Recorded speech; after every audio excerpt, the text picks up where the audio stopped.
All right, welcome to CA10 Artificial Intelligence 2026 Rollout webinar.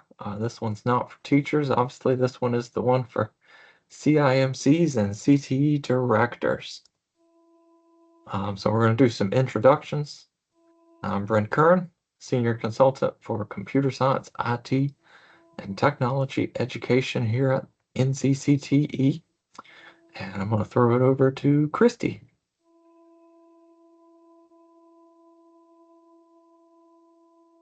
Christy, you're muted. Gotcha. So grateful to be here today. I'm here. I also have with me Matt Johnson and also Corbin White. The three of us cover the state of North Carolina, in addition to a few other people that we'll introduce a little bit later. We also have Terrence Moore with Moore Solutions, Inc. Terrence has worked lockstep with us and DPI to create a custom course for North Carolina for generative AI. And we're so happy to have him here today to be able to show us his amazing course and how to access it. Okay. I would like to talk about North Carolina's strategic plan. This is achieving educational excellence. This sets a bold vision by 2030. Superintendent Moe believes that North Carolina will have the best public school system in the nation. That is an ambitious goal, and it requires us to think carefully about how students experience learning at every grade level. So this revised course can contribute to that. We have 8 pillars in total, but I want to focus on 4 of those pillars. First one is prepare each student for their next phase in life. This is the strongest alignment. This course builds AI literacy, durable workplace skills, career-connected learning, and credential attainment. Pillar 4, ensure healthy, safe, and secure learning environments. The course supports digital safety by teaching responsible, ethical, and secure AI use, including privacy, bias, misinformation, and human oversight. Pillar 6, lead transformative change.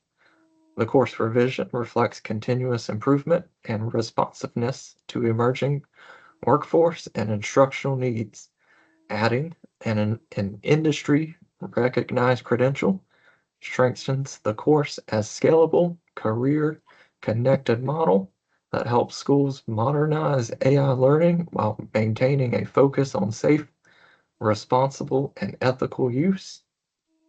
And finally, Pillar 8, galvanize champions to fully invest in and support public education. This course is a strong connection point for business, industry, and community partners because AI skills are increasingly relevant across career fields. It gives partners a concrete example of how public education is responding to workforce needs and preparing students for North Carolina's future economy.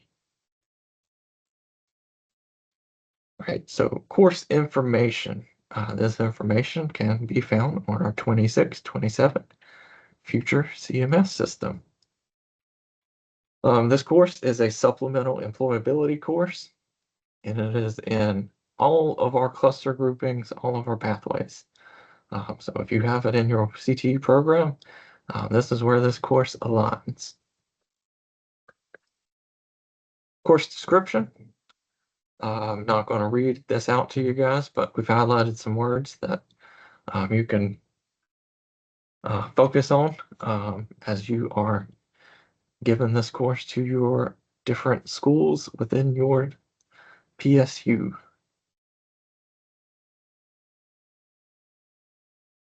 And some general information about this.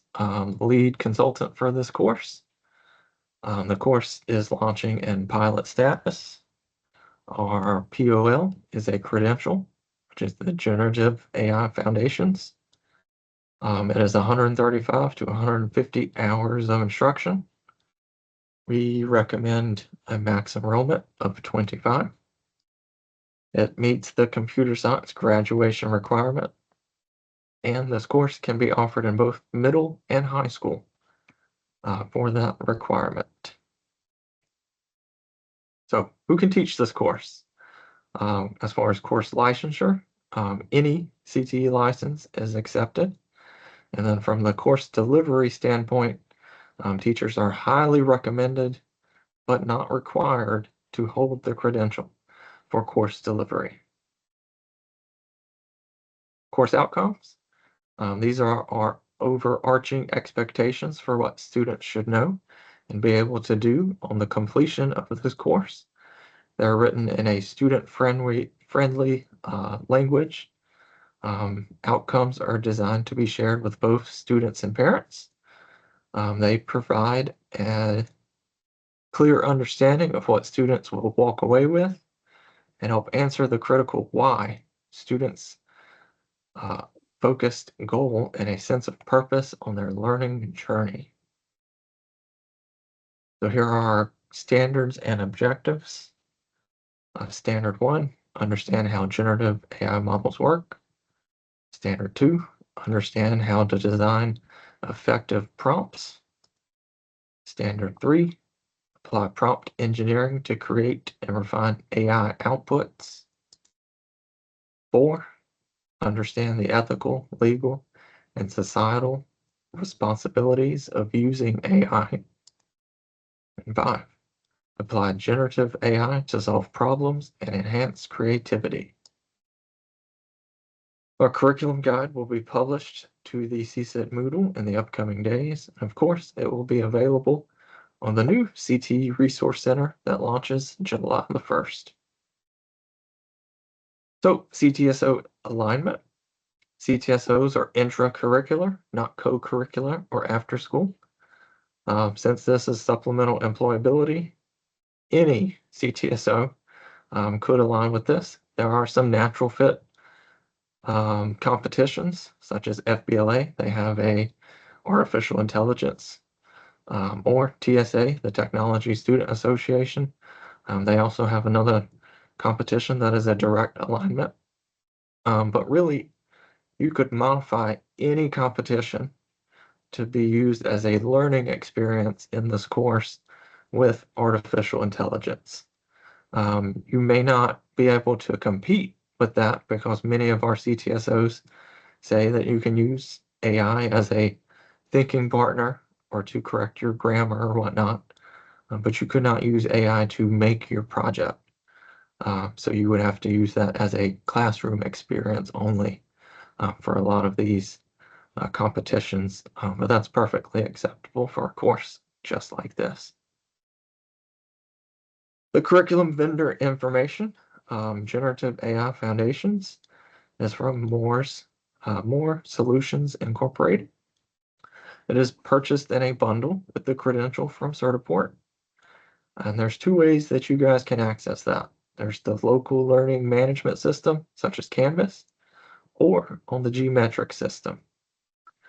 And I will now turn it over to my other co-presenters, and they're going to give you a live demo of what their products look like. Perfect. Terrence, take it away. Excellent. Well, thank you so much for having me. I am absolutely thrilled to be here and have the opportunity to show you the MSI courseware. I have a little presentation I'll go through. I just have one favor to ask. Once I start my little presentation, if you have any questions, interrupt me. I work for you. Okay, and I'm here to make the best use of your time. So this is organic, and it's my job to give you the information you need and to make the best use of your time. Having said that, let me go ahead and share my screen. So I'm showing you the course. I'm going to show it to you in a couple different formats. I'm going to use the MSI K-12 format, but our courseware is platform agnostic. So you can access it in Canvas, which I'll show you. You can access it through the Geometrics platform. But everything gets pulled from the MSI platform. So everything I'm showing you will look the same in whatever platform you use it in, and I'll show you that as well.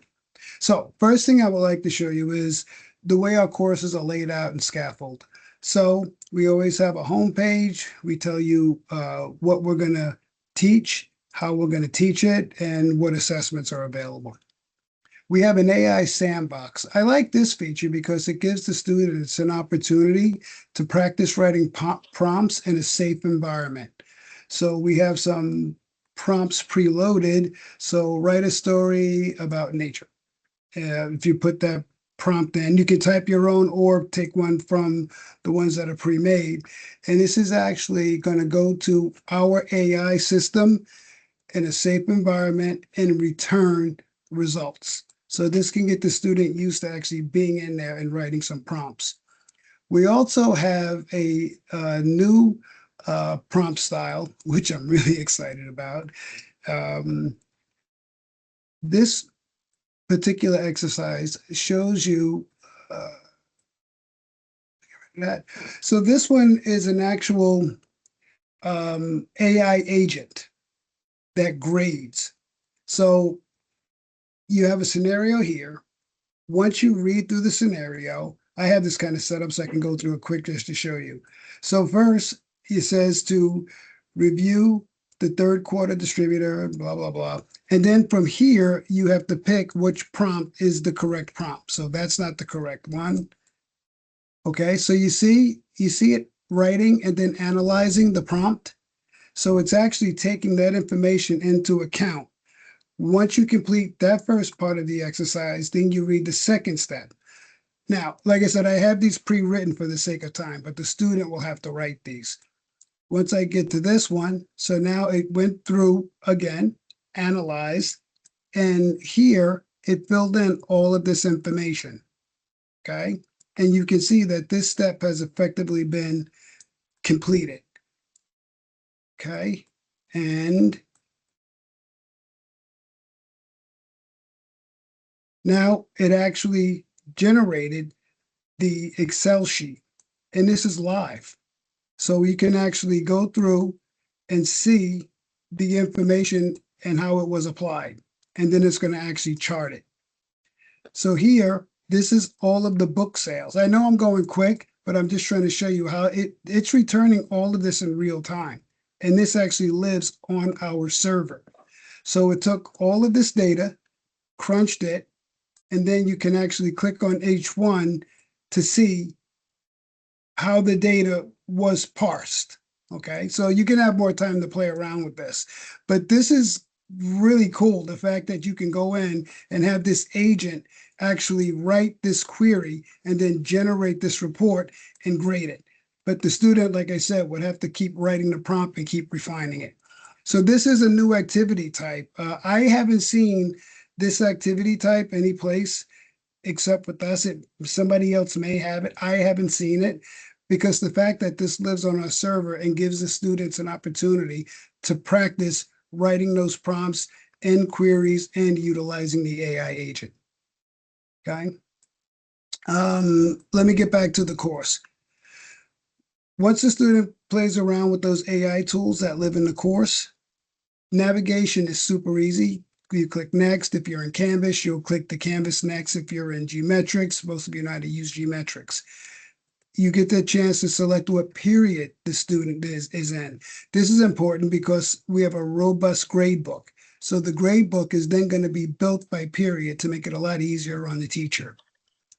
Then we start off with a little video showing you how to enroll your students. If you're using Geometrics, you probably know how to do that already. If you're using Canvas, it will be utilized in the district's instance of Canvas. So you won't have to relearn that learning curve. Okay, now let's get into the courseware a little bit. Our courseware is aligned, as Christy was saying, we work in lockstep with Certiport. So we actually show you what domain objectives we're mapping to. We show you the domain and the subdomain. This is as much for us as it is for you. because we want to make sure we're covering everything through that domain objective. Okay. And then there's an interactive glossary that actually lives on the page so the student can get the meaning of terms. Terms is a big deal with an AI course because it's a lot of terms that the student hasn't been exposed to previously. So we really have to make sure we're driving the vocabulary home. Each course has a pre and post assessment at the beginning and end of each chapter to measure learning gains in addition to the robust grading that takes place. Now, some of the cool things about MSI, and you also have this ability in the other platforms because we're putting our stuff in there. Let's say if you have students that English isn't their first language, so your ESL students, you can actually click a language, hit save, and it will actually switch that page to that language. Okay. So language switching on the fly. Now the interface is still going to be in English. The interface is going to be in English. The assessments are going to be in English, but this is to aid those ESL students. So we think that's a nice feature to help that student along as they are trying to make English their, their primary language. So let me switch it back since I don't speak French. We have an immersive reader, which, this accessibility stuff, and listen to what North Carolina is trying to do with all of your courses to make sure you're in compliance with all of the latest things that have to be complied with. So accessibility, the immersive reader, whether you're in Canvas, even in the Geometrics platform, we've actually made it so our immersive reader is available. So it will read to you. You can also switch languages within the immersive reader. I think most of you are familiar with how to use the immersive reader, but it'll switch languages. It'll read to you in that new language. I don't know if I have the sound turned on, but it'll actually read to you in that language. We have interactivity on the pages. So we treat these as activities, these little interactive knowledge checks, and the student gets immediate feedback. Then we actually assess the student on these knowledge checks within the quiz infrastructure. Okay. Let me skip down a chapter or two. Does anybody have any questions so far? No? Okay. Here, I'm just going to skip down to chapter 2. I think 2.4 is the one I wanted to show you.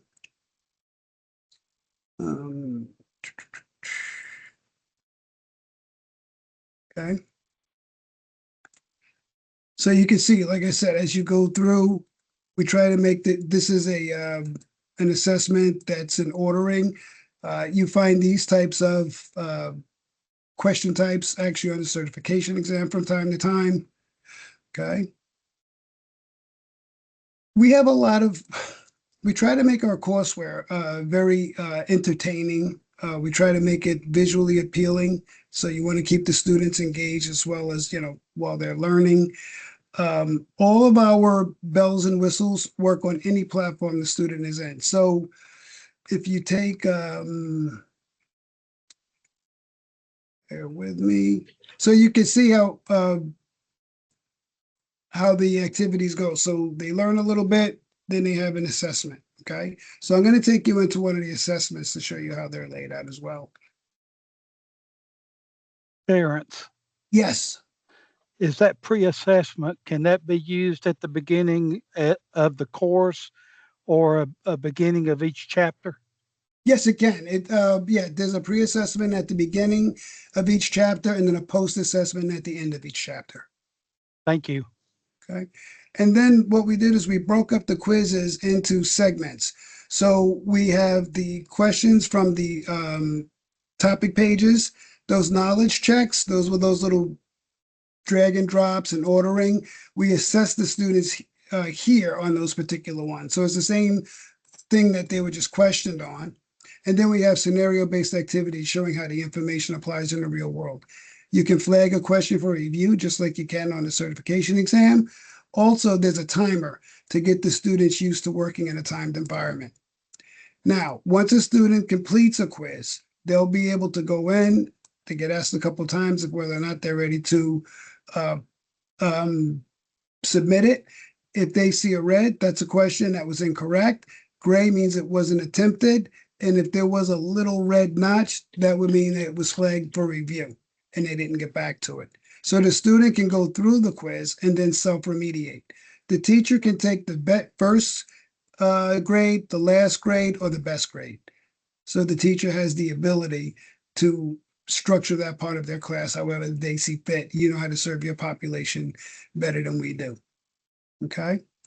One of the other things I want to show you that I like is the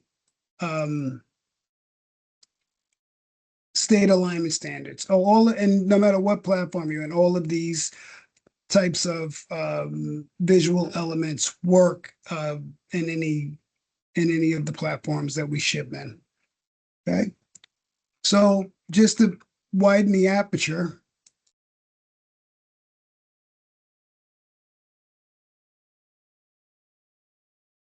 oh, instructor support materials. I want to take you through those, but you see, so you have an overview, what's going to be covered, the pre-assessment, the topic pages, then the quizzes after the topic pages, a project, vocabulary flashcard deck, and then a post-assessment. So that's the way the course is laid out and the way it flows. And we find that to be very effective in preparing a student for the certification exam. Let me show you the grade book. So this course generates all the grades you need for the entire grading period. So you can see there's a space for all of the topic quizzes, all of the pre and post assessments. So there's a significant amount of grades that get generated. If you're working in Canvas, since it's going to be in your instance of Canvas, the grading is going to be seamless. It goes right into your district grade book. If you're working in Gmetrics, it'll be in the Gmetrics grading system. And then however you get your grades out of Gmetrics, you'll be able to get them out there. And then we also show all the participants, but since this is a virtual course, there's no participants in the course. And to give you an idea of how great our system is as far as pushing into other LMSs. So here's our course in Canvas. Now I just showed you one of the pages in Canvas, in the MSI system. Let me show you that same page in Canvas. Look at that. It's identical, even all of this stuff. Identical. So you won't have to relearn a different system, or you won't have to, figure something new out. Everything is there. And then all of the quizzes in Canvas. How many folks out there are going to be using this in Canvas? Just Not for sure yet. okay, no worries. Like I said, it is our goal to be browser platform agnostic. So whatever you're using it in. But if you are using it in Canvas, all that time you learned about, building your quizzes, all of the quiz elements are native. So it's going to be an environment you're used to working in. I would like to show, I'm sorry? Point out security. Your teachers and your students, they will not go to gomsi.instructure.com. They'll go to your domain. They'll go to psu.instructure.com. Correct. No, the only reason why we have our own instance of Canvas is because we actually build the course in Canvas and then we ship it to you via common cartridge for you to load into your instance of Canvas. So this is the master course that'll be pushed out to you. And then once we push it to you and it's in your instance of Canvas, you're not exposing student data to us. You're not exposing any information. It all lives on your side of the house. Does that answer your question? Yeah. There is another question in the chat about, is there a price difference if a district wishes to use the course in Canvas? Not at all. So it is the same price. You can use it in your local Canvas. You can use it on the MSI platform. You can use it on the Gmetrics platform. Whatever you want to use it on. Exactly. Can one of you guys give the pros and cons of one platform over the other? May I? It's completely user preference. If Okay. you spent a lot of time learning how to use Canvas and you've gone through all of the professional development days and you feel really comfortable utilizing the quizzes and you feel comfortable in the environment, then Canvas is for you. If you've been using Gmetrics forever and a day, you're super comfortable with Gmetrics, and the Gmetrics platform is for you. I gave a talk about a year or two ago, and I says, instead of us asking, what do you want it in? The proper question is, what are you using? Because we're here to serve you. We want, you know what I mean? It's our job to make your lives easier. So the grading is going to be the same. The content is going to be the same. There may be a few little idiosyncrasies here and there, but for the most part, it just comes down to user preference. Okay. Would you Okay. say that one is more user friendly than the other one, or as far as one is automated more than the other? For example, I'm thinking about the the pre exams and geometrics versus that's sort of automatic versus having to create those exams in Canvas. I don't know if that question is making sense or not. I think I think I hear what you're saying. So you're saying like the practice test in that? Yes. Yeah, you would utilize the Canvas courseware for the learning part of it, and then you would switch over to Gmetrics for the test prep part. Whereas if you were using it in the Gmetrics platform, everything would be right there. The student wouldn't have to move. But if you have the courseware in your instance of Canvas, they're going to be working in an environment they're already familiar with. So one, it's going to be easier at the front end because the student's already going to be rostered, the grading's already going to be connected, everything is going to be just as it is for all of the students' other courses.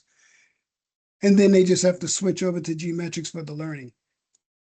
If you're on the Gmetrics platform, everything is right there, but you're still not going to have the same connection with the grading that you would have if you were in your instance of your LMS. Okay. Okay. Thank you.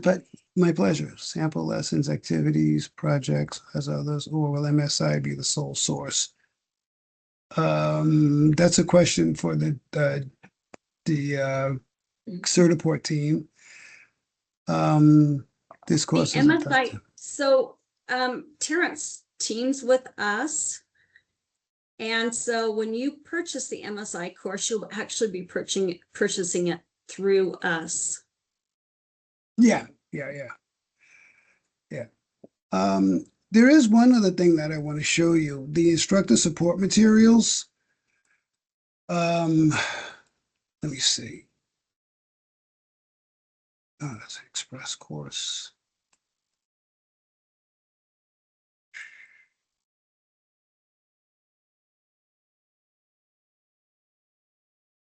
There it is. So this is going to be new for you guys. We will furnish you with the crosswalk. Okay. A complete crosswalk of the course. Also, the coverage matrix. So we took the North Carolina standards and we actually did a coverage matrix for you. And then the standards reference. Okay. So this is a fair amount of work that goes into this, but we provide this as a value added. Okay. Hopefully you'll find that helpful. And as far as the instructor support material goes, we have the lesson plan created, the knowledge base, and we also have PowerPoint slides. So we provide you with those as well. Okay. So that's the view at 30,000 feet. Well, maybe 20,000 feet, because I did drill down a little bit. Does anybody have any questions or any other information I could bring to the table at the moment?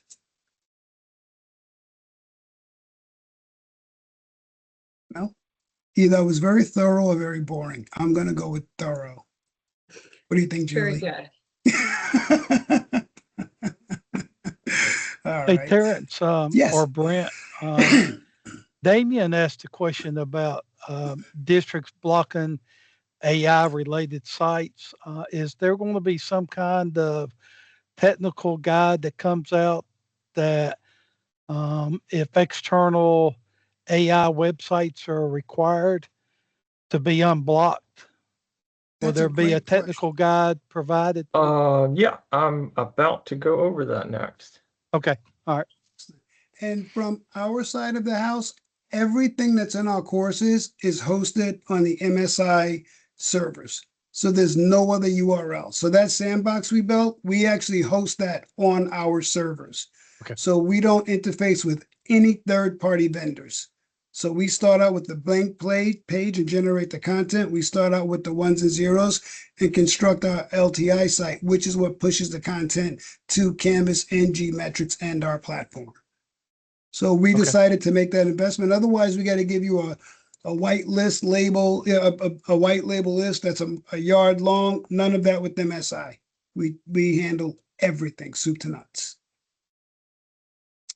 All right. Okay. Well, I know there's a lot on this agenda, so if you guys don't have any other questions for me, I'll let the next. Oh, we have a hand. No. Did Damien? anybody?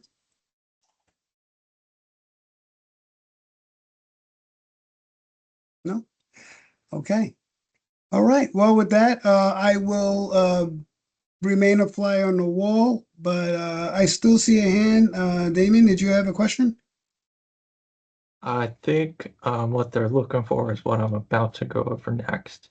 Oh, Okay, great. can you hear me now? Yes. Yep. Oh, yes. Okay, sorry. And I may have missed this throughout the presentation. I thought I remember you showing like the connection between the DPI standards and what's available in MSI.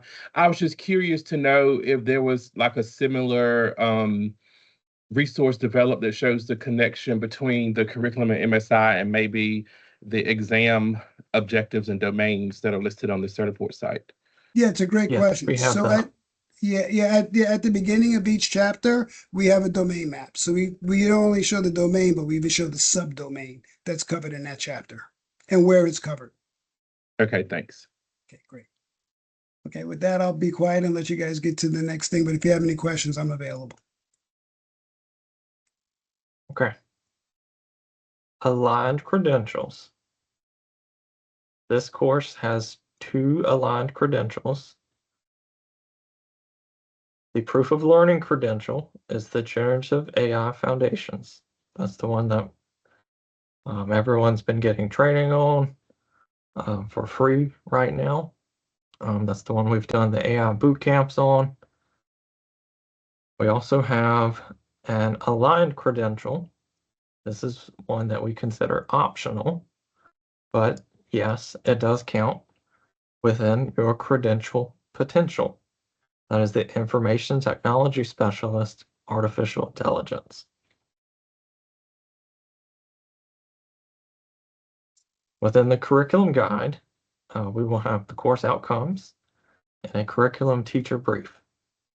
So I do imagine many folks will use the turnkey curriculum that is bundled with this course, but there's a lot of room for teachers to make up their own lesson plans or use a variety of AI tools.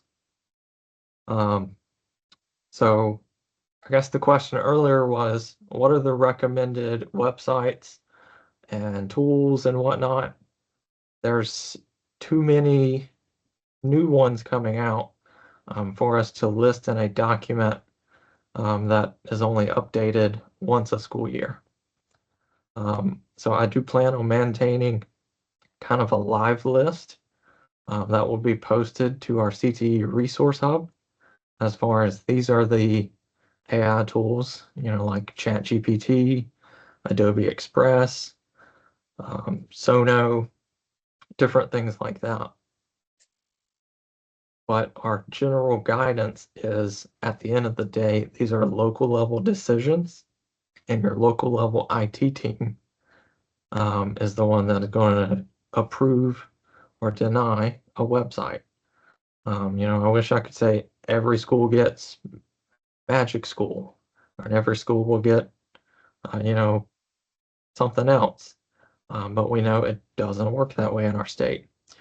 So we tell your teachers to follow the guidance at the local level. We send them directly to our North Carolina AI guideline documents.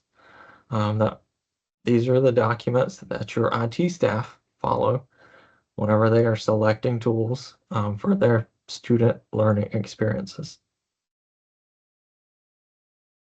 Since this course is launching in pilot status, we will have a variety of pilot supports. So with all of our courses, we will have some check-in meetings and pilot surveys throughout the upcoming school year. We will also have our office hours. This semester, they were held on every Tuesday afternoon at 4 o'clock. I'm not sure if that's going to stay the same or if we're going to change within the new school year, but we will continue to have office hours. We also have professional development. So the professional development is live and has been available. You can continue to access this today. It's a 10-hour virtual training from Certiport. It also includes a voucher for the teacher to take the test and possibly earn that credential for themselves. So you do not have to use inventory that you have purchased for your students. We are also planning to do a repeat of our Generative AI Foundations Bootcamp that we held earlier this year in April. We're looking to do that again in the fall if we can get locations to host us and also funding for that. Questions and answers. If there's anybody now that has a question, or if you have a question later, of course, you can email me. You can email Certiport. If you don't know who to email, you can always email CSIT. This is our team email. It'll go to me, Mike, Natalie, and Michelle. And whoever manages what will respond to your question. So that's our one-stop shop email address. But now I will open the floor to general questions. If anyone has any questions. Great. I would just like to add to a comment that you made. If you have the site license bundle, the classroom license bundle that I posted above, your teachers actually can use that to get certified, because what happens is when you get down to your last 10% of your exams, we actually get the first notification at 20%, then 10%. When we get those, we go in and we see, oh, you have 3 months left in the contract. We will automatically add more exams. So don't hesitate to let your teachers use that to get certified. Now, if you're falling below 15 students taking the course and needing exams in 12 months, then you're going to want to look at vouchers individually, and I'll go ahead and post that. And in that case, that's when you're wanting your teachers to reach out to us for exams, because we don't want them to take those precious resources for your students. And that's in the chat now. Thank you, Christy. Mm-hmm.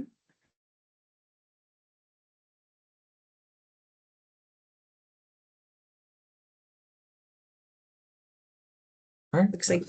Looks like I have a Damien question. has a question. Yes. Christy, does the bundle also include the information technology specialist, or is that separate? That's a separate bundle. Many schools already have that bundle. We can check for you specifically to see if you have it, if you don't know. But most schools, when you buy that bundle, all of the exams are included. So for those schools who already own it, it does have the IT specialist exams. It does not have the generative AI exams that are part of the critical career skills. Okay. And is there like a separate curriculum package for that too? For generative AI or ITS, yes, there's bundles for both.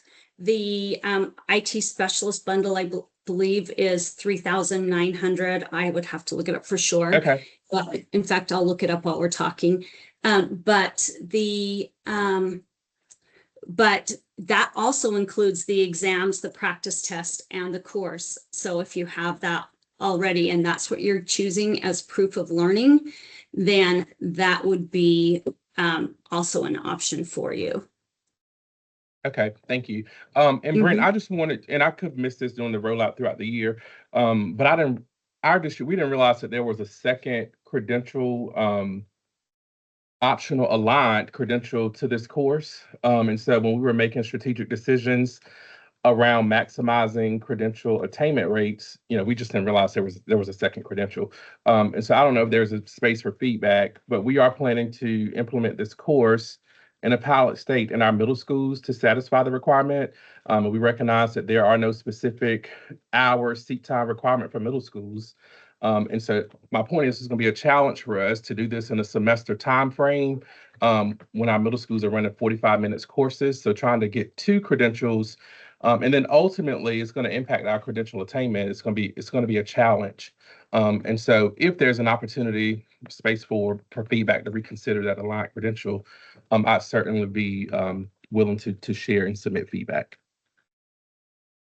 Okay, I will send you something for that. And if you need to pick and choose between the two, I will say that the generative AI is an easier exam than the IT specialists. It's a higher level. The generative AI that comes in the critical career skills is our first level, and then the second level is the ITS AI exam. So, Brent, do we have just a minute? The proof of learning. The proof of learning is the critical career skills generative AI foundations. That is the required credential. That is what you will submit on CTE admin. The other credential, the information technology specialist, that's just an aligned opportunity for students. And so they're not measuring the same content in nature so that it can be included on the official, like, not offered list, so that it's excluded from our credential attainment reporting. It is like all the other aligned credentials we have in courses. It does affect your credential obtainment, but that is a metric that does not impact funding.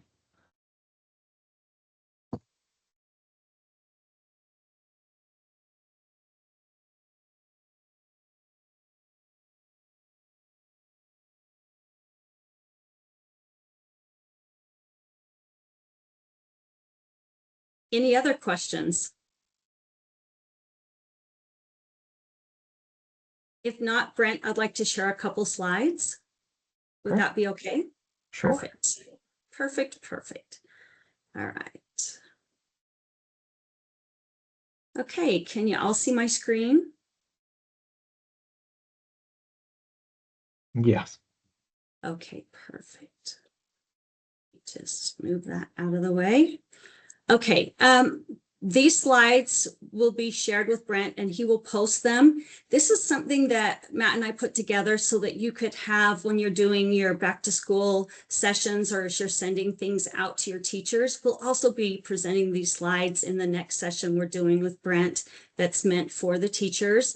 But this is just to help them get going where they need to go to Certiport and create their account and go to Geometrics and create an account. Now, if your teachers need demo access to the course, the practice tests, or the exams, this is the QR code, and then this is the link. Also, on this, we know this is heavy lifting with so many of your schools coming on board. So also, this is an opportunity for them to go in and say that they don't have access to their school's Certiport.com account or their school's Geometrics account, and then we'll be adding them to that account.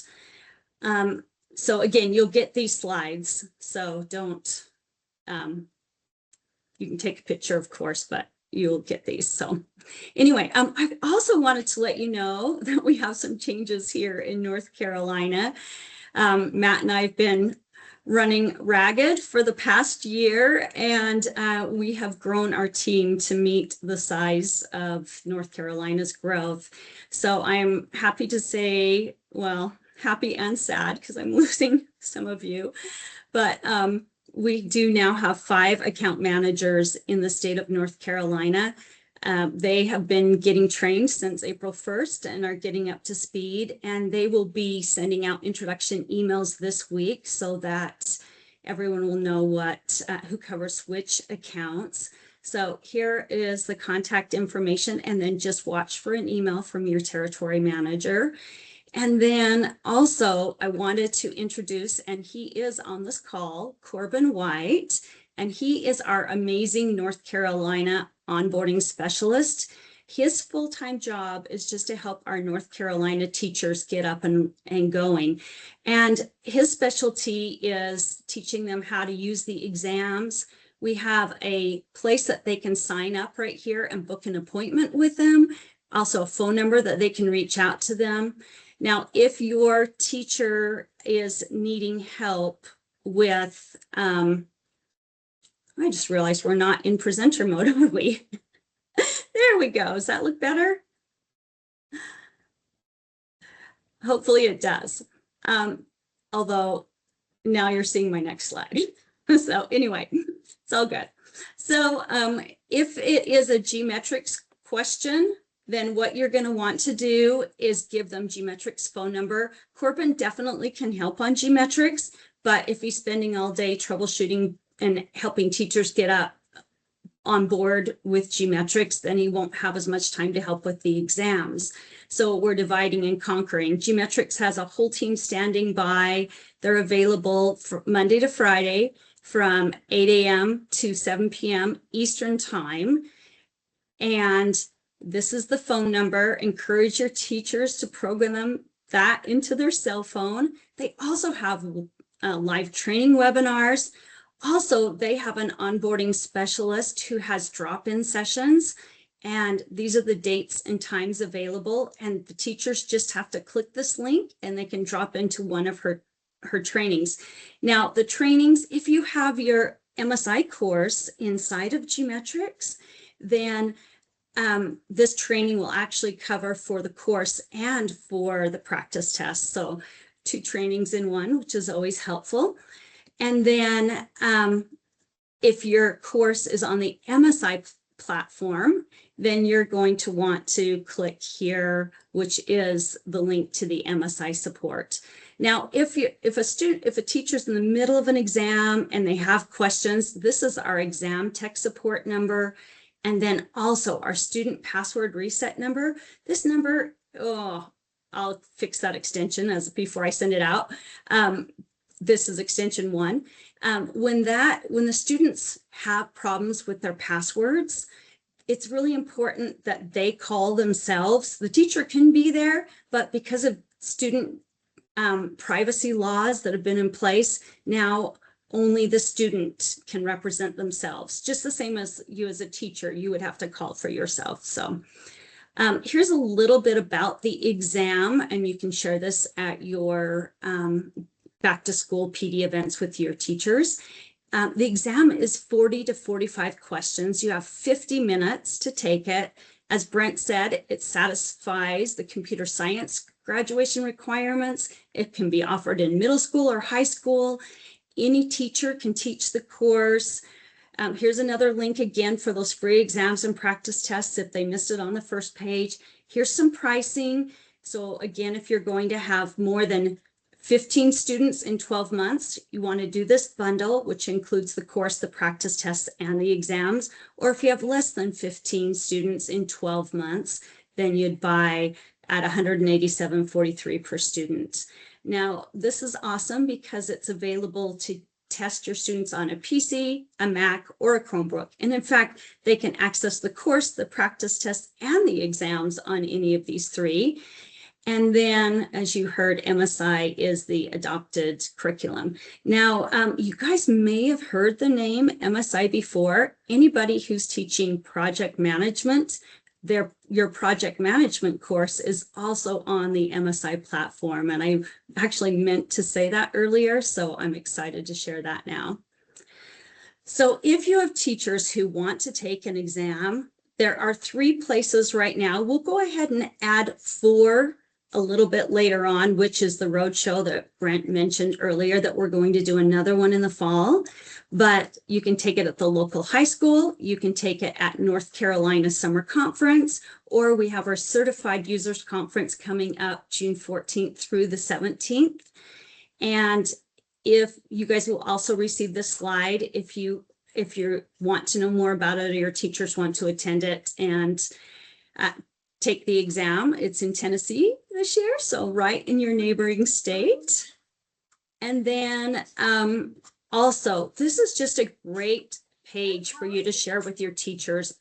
Numerous ways for them to get help, get getting started questions answered. We've got all the quick resource guides linked, retake policies, exam policies, tests they need to do prior to their actual testing day to make sure everything's set up and configured properly. So these are a lot of great links for you to share with your teachers. And then also, in case you didn't know, these exams qualify for college credit. Didn't mean to do that so soon. The critical career skills qualifies your students for 1 college credit. And so also I included, even though we're only talking about critical careers, I included our other exams along with our Certiport website that's always up to date on the number of college credits, and also the American Council on Education, or ACE, as they're known. In North Carolina, there's 39 colleges, and worldwide 1,527. Also, just one last change that you're going to see as of April 1st, Pearson joined 3 divisions of their company into 1. We're now called the Pearson Career Ready Team. You'll start to see less branding of Certiport or eDynamic Learning, which is the other division of Pearson, or the Pearson K-12 division that we have merged with. And so you'll start to see them all be labeled Pearson Career Ready. We're still here. We're still Certiport. We're just having a little bit of a different name. And so we just didn't want you to feel lost in this transition. But the awesome thing about it is that it's really one stop for everything now, because all 3 teams were engaging with all the same schools. So we're excited. Okay, any questions?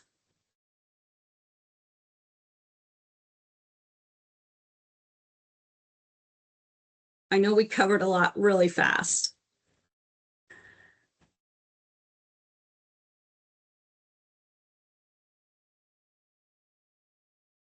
I don't see any questions. If not, folks, that's all we have today. You can have a few moments back of your day.